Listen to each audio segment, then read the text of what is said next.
All right, what's up everybody? It's TJ DeStefano from Advanced Training. I'm here and I've got a really special one today. I'm with my guy Cooper Currie. We used to play AU together, used to go to open gyms together, and would just compete anywhere and anytime we could find. And he's just been a good friend of mine for forever, and so it's a blessing to have him back here in this room, even though life took us separate ways. So, Coop, I know basketball hasn't been in your life in a few years, so give us a kind of background of your life, what's happened since your basketball playing days and where you're at now. For sure. I grew up playing ball my whole life. Loved to compete, loved to work, and at some point in my life, it just took a turn.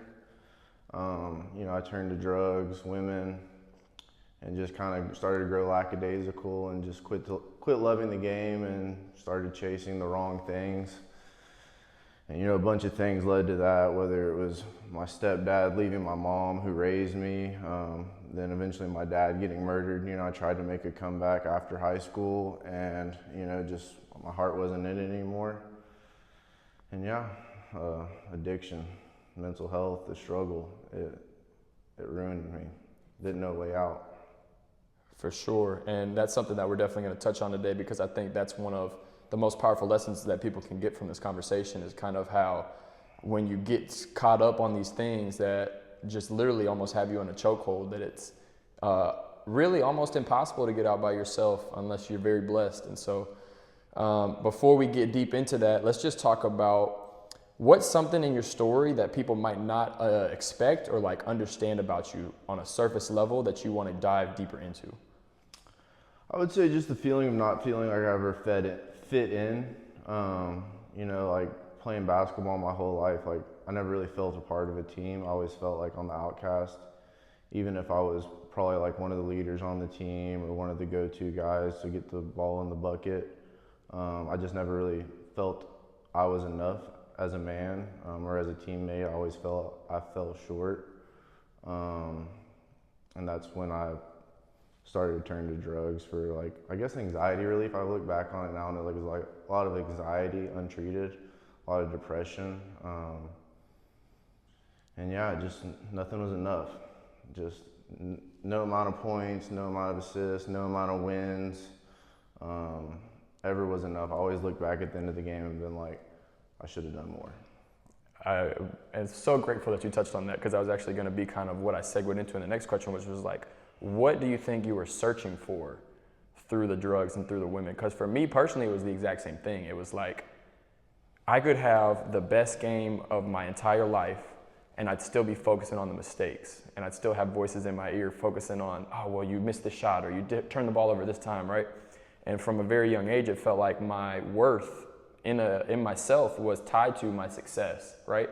And so when that happens to you and when your identity is trapped in that narrow pathway of like, I've got to succeed and I've got to be perfect and I've got to be all those things, like you said, it's never enough. There's never anything that can fill that void. So just give me a little bit of like a deeper explanation on what you mean by you never felt like enough, and then we can go straight into talking about kind of how we both have filled the voids with certain things. Yeah. Just never feeling enough for me was not ever having enough. Like I could always have more. I could always have more women. I could always have more drugs, more money, more shoes, nicer car. And that's when once I started to like find that transition and realize like nothing's enough, I started to like search for answers, and still like no worldly thing was ever enough. Never. I don't know, it's hard to explain, sitting here thinking about it.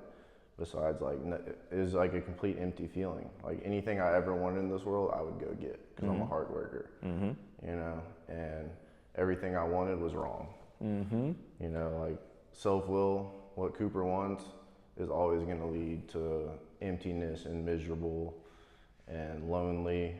And it doesn't matter if I have 20 people around me or a basketball team full of dudes that fuck with me, excuse my language. Probably because on your plate does. Like a team full of dudes that are ready for me to, get down, and I would still feel empty.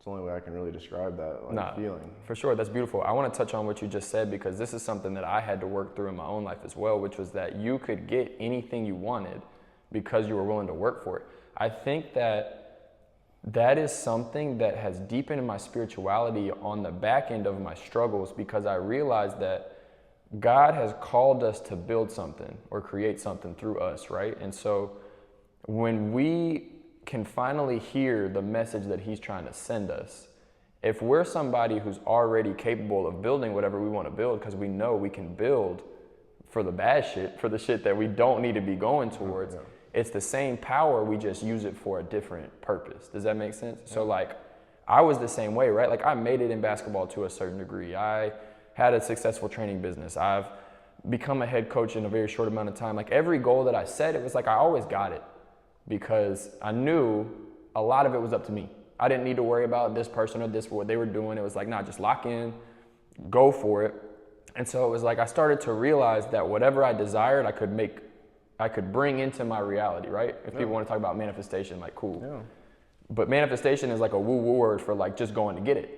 Like, you want it, you go get it. And you can have anything that you want.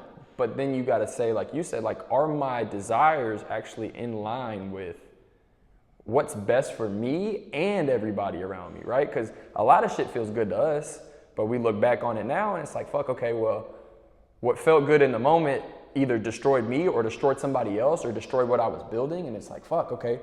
So then I guess, please, since we're segueing into this, talk to me now about how you've pivoted from your self-will and knowing that you can have whatever you want and doing whatever you want to realizing that the true fulfillment was in letting God work through you, if that makes sense. Like, how did you get there? What process did you go through?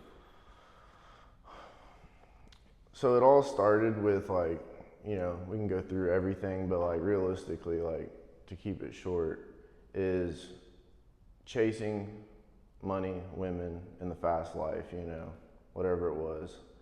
And none of that ever being enough, and sitting in a house with 20 people around me, you know, sitting there crying because nothing was enough, and knowing I had more to offer God in this world, and wanting to kill myself, you know.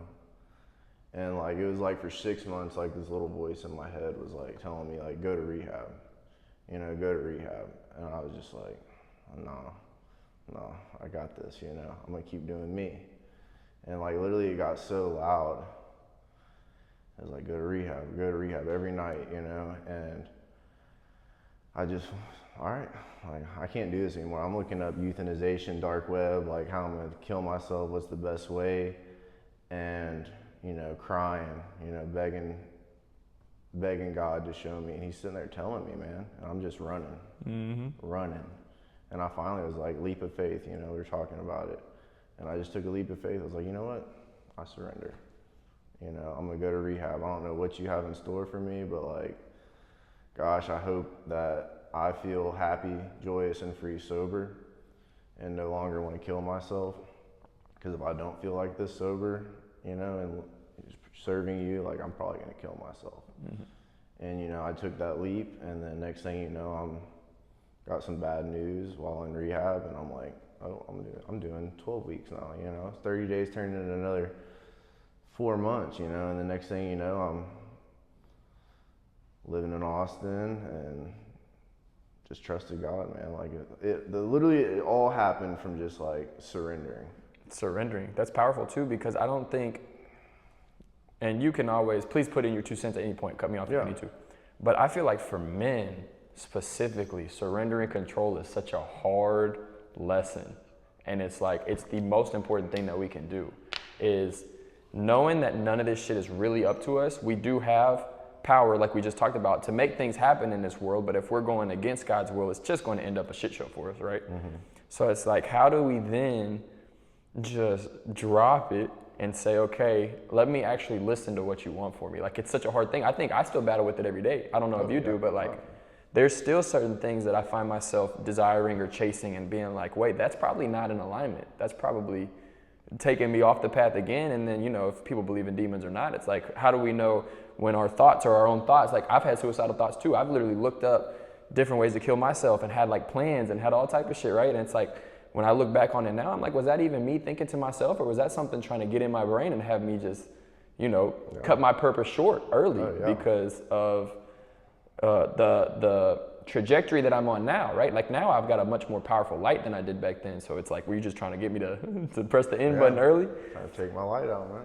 But like, it's just so hard because I think so much of what we've been taught growing up is like, be the man, be in control, don't show your emotions, don't be vulnerable, don't be, like just have it together. Yeah. And it's like, so I know you said it was kind of like not by choice, but can you tell me kind of the moment where the surrender was the only option? Does that make sense? Like, was there one moment where you were like, I have no choice? Yeah, I mean, a lot of people don't know this, but like what I've learned from addiction is drugs and alcohol aren't the problem, they're our solution. That was my solution to life, from fentanyl addiction, probably when I was 22, 23, to like getting sober off of that, and then just smoking weed and being California sober for so long, and then getting put on probation, can't smoke weed anymore. And then I found this drug that, doesn't show up on drug tests, ketamine. Crazy drug. But like when I found ketamine, it was like I found my solution again. And like ketamine, honestly, like love-hate relationship with it, because it did like start to let me feel my emotions again. Like when I quit fentanyl, like a part of me died. I couldn't love people. I couldn't be friends with you. I didn't know how to talk to anyone. I hated everybody, everything, jealous of everybody. And when I found ketamine, like I started to love again. I started to make friends again because I was, good. And eventually it started to weigh on my health. I got down to 160 pounds, pissing crystals out, pissing blood, stomach cramps, and like that was like when I realized like something's got to change. But I was so scared, I was so scared to like. I've always believed in God, and like what I think a lot of people is like a lot of people believe in God, but a lot of people don't want to fully surrender and trust in Him, because they say dad's been in prison their whole life, like that's God's fault, or stepdad cheated on my mom and left her, that's God's fault, or dad gets murdered, like that's God's fault, I blame God, victim, victim, victim, and when I started to just like, God does all things for good to those who believe in Him, that's when I was like, all right, like, do I really believe in Him? Mm-hmm. If I believe in Him, then like all these things were for good in my life. And I started to realize like all that pain that I went through is now my purpose. Like He turned my pain into purpose if I just surrender. Mm-hmm. And so like, that's where I'm at now, is like just helping the next man, because there's people literally out here dying from this shit. Literally like left and right, overdoses, suicide, stuck in addiction and getting murdered. Like you don't know how you're gonna go in this life, It's fucking scary. Yeah, honestly, that's like, super feeling powerful. Trapped. Yeah, like you're trapped and no one knows how to get out. But I can sit here and say like I got out. And you can help, like you just said. Now you can literally walk somebody through that same process, and not only because everybody's got to do the work. Like I can't get you off of addiction. I can't get you off of whatever it is. I can't make you stop. But what I can do is I can show you an example. I'm here, I did it, and I can support you through that process. Because I think another thing that's powerful about what you're saying right now, bro, and I love it because I'm in the same kind of path in my own life right now. Mine specifically with the porn stuff for the most part. Like I'm trying to help these young dudes stay off of it for one, and then also when other men come to me that are like my age or a little bit younger, I do the same thing.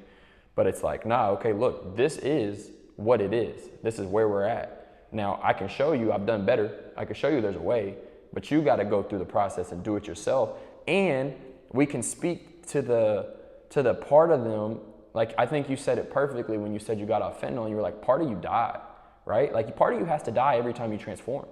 Part of you has to go. And that's scary for one, because it's part of your identity. But two, it's like, how many times, because for me it was a lot, how many times did you swear that you were going to get off or swear that you were going to stop, right? And you might have done good for this amount of time, a week, 2 weeks, a month, and then boom, something hits and you go right back to it, right? Yeah. And so it's like, what I've learned through my process for these other young men is, yo, you may fall off 20 times, but are you going to keep getting up and keep fighting the battle? Because like, when you don't have somebody that's right there with you that can pick you up, you lose that battle one time and you feel like you've lost forever. Does that make sense? No. It feels like you just, fuck, I fell back into it and now I'm right back where I was. But if you have somebody that's walked through it and says, yo, I failed 300 times before I got off, then they look at it and they're like, oh shit, okay, so like, it never ends. You know, it's a battle every day. It's a battle to wake up and choose to be somebody different than I used to be. And like, I think that's so powerful. And then it was just, man, I don't know. I just love that. Yeah. I just absolutely love that. Cause I know like, I think another thing I've learned is that although our addictions are different, it's the same feeling for the most part that we're searching for, that complete wholeness, that fulfillment. And it's the same process both to getting caught in it and getting out. Yeah. Obviously some are more difficult than others. Like real hard drugs are gonna biologically wire you differently and make you have physical symptoms to get off, whereas other things might be mental, other things might be, you know, less of a physical impact, but it's the same thing. Like you feel the urge, you gotta catch the urge, you gotta be like, yo, I'm not going into this in whatever form or fashion that I've gotta make sure I don't go back to this shit, and then keep moving no matter like how you feel. And I think another thing I wanted to touch on was how you said ketamine was like a love-hate relationship, because I think mine was the same with weed. I don't know how yours was with weed, but for me, I still definitely had times where I numbed my emotions with weed. You know, I start feeling a certain way. I'm like, fuck it, if I go smoke and get high, shit, I'm gonna be better. I'm gonna be chilling, I'm gonna be vibing. I'm not gonna be thinking about the shit no more, right? And it also brought me into connection with certain people and certain things, and it made me feel a little bit deeper into myself as well. So it was hard for me when I finally was trying to get off of it, because it was like, here's all the positive that it's brought me, but I still know my lungs are gassed all the time. If I'm trying to hoop with my friends, right, I'm going up and down a couple times. I'm not gonna show them, but I'm like, right? And then I'm sleepier, you know what I'm saying? Like there was still these little things that I knew like, okay, if I'm not smoking, I'll be better off in this avenue. But then it was like fear, I think, for me of like, will I still be able to tap into these good sides without that, you know? And so I think that was, I like that you said that for me personally, because it's like, man, okay, so everybody probably has these moments of, there was some positive to this overall probably more negative thing for me, like the cons outweigh the pros. Oh, yeah. Now, how do I take the pros that I got and keep them and move away from the actual action? So. Yeah. How do I keep being loving, you know, not on ketamine? How do I keep being emotional, not on ketamine, you know? God. Yeah. You know? You gotta tap in. God. Tap in with God. That's what it came down to. Perfect. I love that. So let's go ahead and talk. I'm going to assume that addiction was your greatest struggle. Would you say that's true, or do you have a different one? No, yeah, addiction. Okay. For sure. So then when you were going through addiction, give us kind of a run through of like what went through your mind. Because for me, it was like trigger, right? Then my action. So if we're talking about smoking, if we're talking about porn, like porn, it's like, oh, I saw a bad bitch on Instagram, or I saw a bad bitch out in person, right? And I get home and I'm like looking up a video based on, you know, how it goes. Same thing with smoking, right? Like it might be a negative emotion. All of a sudden I'm rolling up and I'm lighting, right? Kind of talk us through like what was going through your mind. What triggered it? What was going on underneath it? What would happen after you were coming back from it, right? And then talk me through, like, well, we'll go into the transformation next, but just give me kind of your mindset as you went through addiction. I mean, it all started at a young age where, like, I think I touched on it was like not feeling like I fit in, you know, and obviously probably like some anxiety, you know, like walking through the hallways in high school, you know, someone bumping into me, like I would just like just shoot up my spine, just like red bumps and hives would get all on me, and I'd just get like so red and flustered and just, you know, pissed off. I don't know, just hated everyone. And then like started smoking weed, and you know, everyone smokes weed. And I just was like, I remember the first time me and my buddy smoked, it was like, I'm gonna do this till the day I die. Like, I'm gonna have like, you know, I'd have homies like, I'm gonna have kids and I'm gonna quit, and I'm like, not me, like, fuck those kids, you know, like, I'm gonna keep smoking. And, you know, then like, first time I got arrested, I was 17 for like a PI, you know, and I'm always taking things to the extreme. I get evading arrest charge with it, you know, like cop's not catching me. I'm an athlete, you know, he caught me. And I still don't have a problem, you know, like, And it's like, after that, you know, like a long, I mean, people probably see me on Busted 100 times, you know, public intoxication. Next night, another public intoxication. They're on probably 3 evading arrest charges, you know, but then like eventually like it started becoming like cocaine, you know, or Adderall and Vyvanse my senior year of high school. And then like it just like kept going more and more, and then it's like fucking fentanyl. Like I remember being in rehab when I was 19 just for like weed and coke, and they're like, you're gonna fucking die. And I'm like, what? Like, I'm not y'all. Like, I don't have a needle in my arm. I'm not homeless. Like, I'm not in motel rooms. Like, I'm just partying, man. Like, everyone's doing it. And then before you know it, I'm 22 years old. With honestly, like, everything I'd wanted in life, you know? Got the girl, you know, got, you know, money and a good job. And next thing you know, I'm smoking fentanyl. And it's like, when do I stop? You know, how far do I keep stretching this line out of addiction? You know, and I wouldn't necessarily say like anything really triggered it. You know, I think I was really born with this addiction. You know, I was born a drug addict. Like, yeah, at certain points in my life it would be worse. You know, like when my dad was murdered, I was freaking smoking fentanyl before his trials, you know. You know, when he did get murdered, I tried to get sober. But then like that point when I tried to get sober, my mental health started kicking my ass because Going through a tough time. it's my solution, you know? Drugs are my solution, and I don't have it because I'm in Branson, Missouri, you know, going to Link here, and I can't get out of bed to go to class, you know? I literally couldn't get out of bed. I was paralyzed because I didn't have weed or I didn't have, you know, alcohol or anything. And then it just like kept getting worse, you know? And then I quit fentanyl, and then I hate life, you know, hate everybody. And then weed, I started to hate weed. I'm like, man, I'm not myself on weed. I realized like I'm not myself. Like I don't have my same hard work that I had in basketball or like in anything in life. Like I'm just a stoner loser. Like I'm not accomplishing what I want to accomplish on weed. So then I quit weed. Then I'm fucking depressed.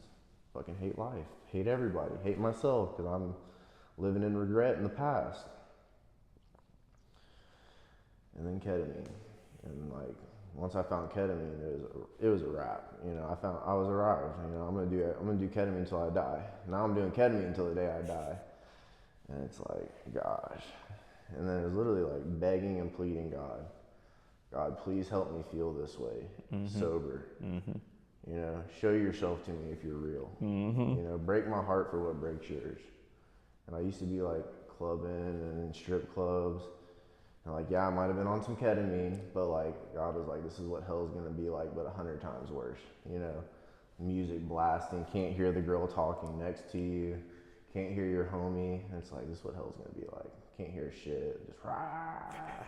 I'm like, oh man, I don't want hell. Like, I'm alright. I started to hate the strip clubs. I started to hate the clubs. You know, I just wanted to go home and do ketamine by myself.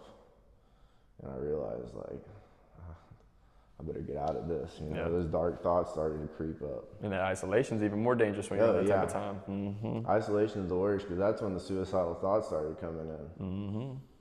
And then it was like, oh, let's go. You know, let's make this change. Something's got to change, and it's me. That's the only thing that needs to change. Nothing else is going to change me. No girl. You know, my mom even said, like, she's like, if I could have just, you know, got you a nice car or, you know, got you a house, you might have been okay. Like, I would have fucked it up. Yeah, I could have been a millionaire, dating Megan Fox with 6 kids. I'm going to lose it all. Because it was internal, bro. That's exactly like, I love that, bro. Because that's one of the biggest things that I've learned and that I give back to anybody now. It's like, dude, it's nothing outside of yourself. It's literally all internal. You can play the victim. You can play pity on yourself. You can do all of these things, but literally the only truth is that you are choosing to do these things and be in that position. In the same way that you choose that, the beautiful thing about it is you have the power to choose the other way, right? So let's talk about the process of your transformation then. Let's walk through. So you said you finally just realized it hit, like I have to change. There's nothing I can do. What steps did you take from there? And then let's talk about, as you went through that process, what was changing internally to where you are now. Yeah. Well, I mean, I worked the 12 steps of AA, which is pretty much just like getting connected to God for dummies, I'd say, you know. Sorry, AA, if y'all hear that. But like, you know, it's like admitting I have a problem, you know, came to believe a power greater than myself can restore me to sanity, and then willing to turn my will and life over to the care of God as I understand Him. Like, those three were done like that. You know, I was finally ready by going to rehab. You know, but then like the fourth step, it takes me around like my resentment and my fear, you know, and even my sex inventory. And, you know, I work through those things. And then like all of a sudden my anger starts to, you know, die down a little bit. I start to see like why, you know, certain things happen. You know, I started to take responsibility for my actions and things, you know. And when I started to see like that, the reason I'm mad is because I chose to be a drug addict, you know, and live that life. It was kind of easy to not be angry anymore, you know. Like when I went to rehab though, like I remember like getting there and the only person I was mad at was myself. Couldn't be mad at mom. Couldn't be mad at my dad. You know, and that's when I like finally realized like I'm for real about changing this time. Like I was done playing the victim, you know. And then I start the amends process, you know, apologizing to the people I've hurt, you know, making things right. And then like all of a sudden the shame and guilt starts to come away, you know, people start to, all right, we're gonna be friends, you know, family, you know, I get to show up for my family now. But yeah, what was the question? I got distracted. Just basically walking through the process. Oh yeah, so I mean from there, like man, I just like locked in, you know, in all aspects of my life. First it was spiritually, you know, like in rehab, praying, meditating, you know, like literally like manifesting, like realizing like what the fuck I'm about to work for, you know, completely changing my identity, cutting off old people, you know, even old places. Started to not only leave those in the past, but replace them with healthy habits, you know, going to meetings, you know, and meeting people, you know, trusting this little voice in my head where like I met one of my best friends in Austin who's actually from College Station. You know, there's some AA meeting in Austin. 10 years older, you know, been in Austin for 10 years, been working in rehabs for 10 years. And like, I just liked his shoes on, you know, he had some Travis Scotts on. Like, I'm gonna go talk to this dude, he looks cool. Exchange numbers from Brian, you know. And like, that just came from like trusting God. Like, that's really where the change came, is like trusting God. And like listening to that little voice in my head and realizing like, God's got me. I just gotta keep trusting in Him and saying yes. Because Cooper wants to go do all this crazy shit, you know? And then like realizing like, oh, I'm bored. Like, no, this is peaceful. Like, I'm Peaceful. at peace. I I'm love at that. peace, you know? Like I used to be sitting in sober living, like, oh, I'm so bored. I want to go to 6th Street. Oh, this is peaceful, man. I just cook dinner, watching a movie. That's what normal people do. That's what normal people do, man. But yeah, the gym, that's been huge, you know. Beneficial like relationships where like people genuinely like want to help me, you know, with nothing in return, you know. And then also like paying that forward, you know, like that's like the next part is like helping others. You know, like when I start helping others, I'm out of self, you know, like that's the last step, is helping others.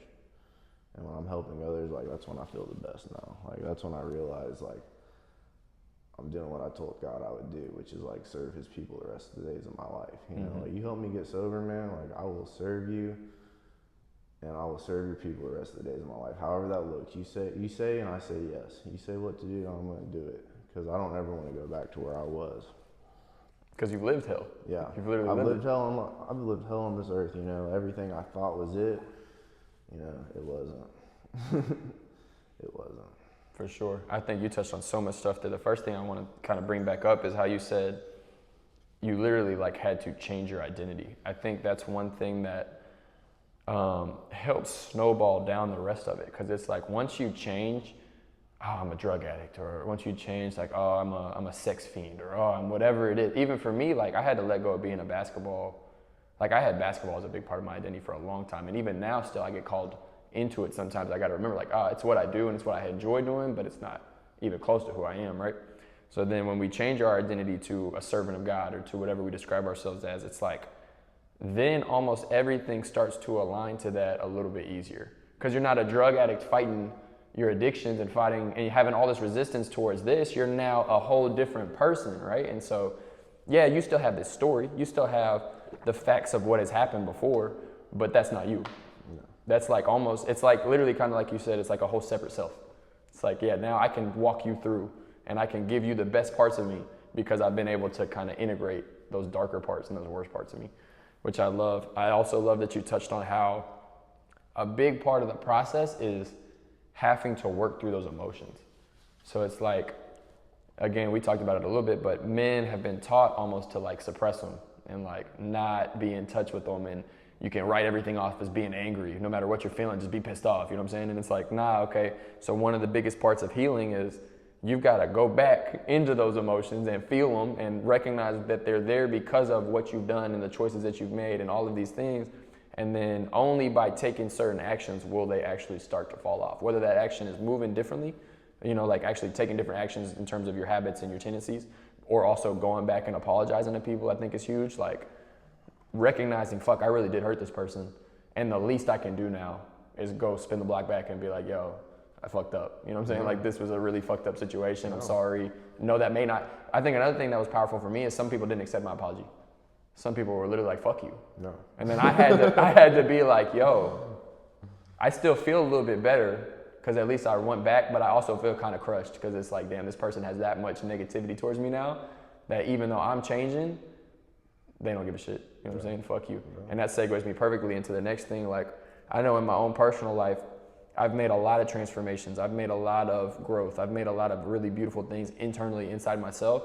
And there's still plenty of times where certain people got certain things to say and they try to trap you into the old you and all of the things that you've done. So if that's happened to you, you know, obviously please let me know about that. You don't got to get into specifics, but also talk about how you're able to live life without the need for other people's approval and validation and opinions, and how you just stay focused on what your purpose is now and keep moving. For sure. Yeah, I mean, I wouldn't say like I've had anyone like try and bring me back into that life. It's more of like people like Judging you. Judging me. Like, are you really sober? You know, have you really changed? You know, and it's like, just gotta keep on doing the next right thing. You know, my actions speak for itself. You know, like I just gotta keep locked in. But like I've also been one of those people that never really gave a fuck what other people thought about me. That's true. You know, I'm gonna genuinely wear my heart on my sleeve. And like, if they didn't like me, then fuck them, you know? Like, I've done a lot of things that people are like, why are you doing this? You know, I don't know. It makes me happy, you know? Happy. You know, so like, I've never really cared what other people thought, but like, it's definitely hard in this town with the stigmatism of like, people never change, you know? I hear it all the time, like, you know, people don't change. And like, I see people change every day, you know? On a real level. On a real level, like they come into treatment beat up and they're trying to change, you know, and the fact that they're even trying means they're changing, you know, you can't fake change. You know, if I'm faking this right now, like it's gonna come to light in a few years, maybe tomorrow, you know, but like that's kind of where I'm at, is just like doing me, you know, really doing what God wants me to do, which like our wills are just aligning right now, because like I'm doing the next right thing, you know, like I think that's God's will for my life, you know, you do the next right thing and continue to help others, like God will continue to bless me, you know, it's like He knows the desires of my heart, you know, I just have to keep doing the next right thing, and if it's His will for my life, all that'll come, the girl, the house, the kids, it'll come, you know, it's just a matter of time. And what I've learned at least is that when you're really in full faith of that divine timing, it's like you start to recognize the reason you didn't get them earlier anyways. It's like, if I would have got this when I was 23, 24, I'd have fucked it up, or I'd have had the wrong mindset towards it. So now I'm coming back to it and it's like, okay, well now I'm much more mature, much more wise, much more all these things. And if I would have had it then, it wouldn't have made sense. So I love that. Yeah. Go ahead and tell me one thing that you would go back in time to, if you could, and tell your younger self that was caught in the middle of everything. If you could just take a time machine, go back to young Coop, who was smack dab in the middle of it, and talk to him, what would you tell him? That's tough. That's tough. I mean, if I could go back to my younger self, you know, I would probably tell him that like everything that's about to happen in your life, probably like about 12 when we moved back here in 7th grade, is like, you know, everything you're about to go through, you know, because I wouldn't change anything I went through, but like just get ready, you know, and just know like all the things you're stressing about, like God's already handled it all. Like I've seen it so many times, like things I've been tripping about and angry and like holding grudges about, like just play itself out. Like it's gonna play itself out, Cooper. You know exactly how it's supposed to be. Don't get your stress levels up, your anxiety. Don't get sad. You know, because like you're built for this. You know, if you weren't, you wouldn't be going through it. God wouldn't have you go through all this if you weren't built for it. Toughest battles for strong soldiers. Yeah. Yeah. Like not many people could walk in these shoes. You know, if they could, they'd be in them. Facts. Facts. Like God would put you in my shoes if you could walk it. You know, don't listen to all the outside noise. You know. There's gonna be a lot of people talking, but you know, you're gonna get through it. Because that's what people love to do. Yeah. Talk about other people when they feel like they're doing their perfect job with their life. Yeah, 100%. So go ahead and let me know and let the people know, now that we've had this transformation in you, what is your life gonna look like moving forward? What are some of the goals that you have set for the future? And what would you describe your purpose as now? I know you spoke on it, I think you said a short sentence about like just helping others, but what does that really look like? Yeah, I mean, so right now I work in a mental health facility, Lone Star Mental Health. I've also been in substance abuse at treatment centers. Each have been, you know, tremendous in my growth as a human, as a man. But I'd say like moving forward, like my goals is like I have my own recovery coaching business for, you know, you want to get sober, let's get sober. You know, you're struggling with mental health, like let's get through it. You know, like just walking with the next man. And helping other men get through this, you know, because like I said earlier, like it's killing people every day. It's literally killing people, and it's honestly sad, you know. And then seeing like people go through the treatment center and struggling, it's like we're here to help each other, you know. There's more men out there hating and putting the next man down than men like us helping. Facts. You know, and that's like where I'm at in life, is like continue to help people, you know. I'd like to have my own one day, you know, if God willing. You know, run it how I see fit, and just like the more people I help, the better my life is. That's what it's all about for me right now. I love that. I love that. Well, bro, that's pretty much everything I got. I want to say, one, I'm so proud of you, bro, because I know from being close to you and watching you go through everything, like you said earlier, that's something that would have broke a lot of people. Like, you are a strong man. I'm very proud of how you've handled everything. I love that you are proof that people can change, and I know I feel it, you know, like anybody that watches this, if they want to talk shit, they can, but there's an energy that's between us that we know, like, okay, this is some real shit. So like, it's something that's very inspiring. I'm very proud of it. I'm very grateful that anybody that watches this can hear your story and say, damn, he's in a better place now. So no matter what I'm going through, whether it's the same shit or whether it's something that feels small in comparison, like, he's proof that we can do better, we can do more. So love you, bro, appreciate you, and we got to get